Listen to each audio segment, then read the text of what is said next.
গত একাদশ জাতীয় সংসদ নির্বাচনে চট্টগ্রাম ২ আসনে বিএনপির প্রার্থী ও ফটিকছড়ি উপজেলা বিএনপির আহ্বায়ক অবসরপ্রাপ্ত কর্নেল আজিমুল্লাহ বাহার বলেছেন, ১৮ সালের নির্বাচনে অল্প সময়ের মধ্যে ৫০,০০০ ভোট দিয়ে ফটিকছড়িবাসী প্রমাণ করেছেন এই আসন দানের শীষের ঘাঁটি।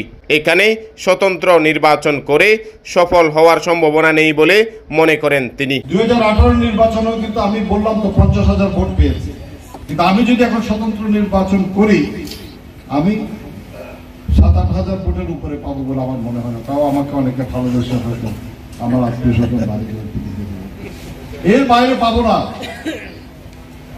কিন্তু আমি যদি বিএনপি থেকে নির্বাচন করি, আমি আমার কথা বলছি, আমি বাহার যদি ঘরের থেকেও বাইর না হই তবু কিন্তু দেখা যাবে দিন শেষে পুরা ব্যালট বাক্সে ভর্তি হয়ে গেছে ব্যালট বাক্স। প্রেসিডেন্ট গার্ড রেজিমেন্টের সাবেক প্রধান কর্নেল আজিমুল্লাহ বাহার আরও বলেন, নতুন করে বিএনপির বিরুদ্ধে চক্রান্ত শুরু হয়েছে। বিএনপি জনগণের দল, তাই এই দলের বিরুদ্ধে ষড়যন্ত্র করে কোনো লাভ হবে না। আগামীতে দেশনায়ক তারেক রহমানের নেতৃত্বে বিএনপি ক্ষমতায় আসবে বলেও আশাবাদ ব্যক্ত করেছেন তিনি।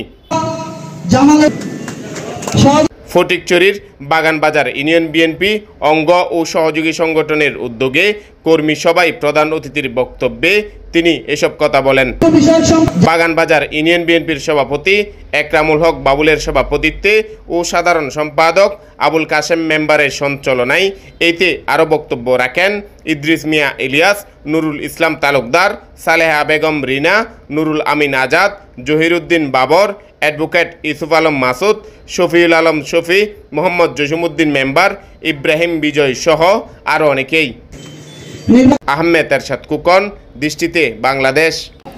মা বোনরা বিশেষ করে যারা আছে ঘরের মধ্যে, ওরা কি আমাকে চিনে?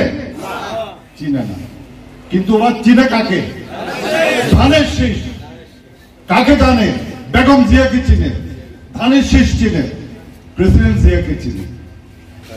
তারা দেখবে ব্যাপারটা পেলে ধানের শীষ কোথায়, বাহার বা বাবুল কোথায় আছে ওইটা দেখবে না, ওরা চিনেও না। ওরা দেখবে যে ধানের শীষ চিনে ওরা, এটা তাদের অন্তরের একটা প্রতীক। মা বোনরা বিশেষ করে, আপনারা জানেন তো, আপনাদের সবার ঘরেই তো মা বোন আছে না?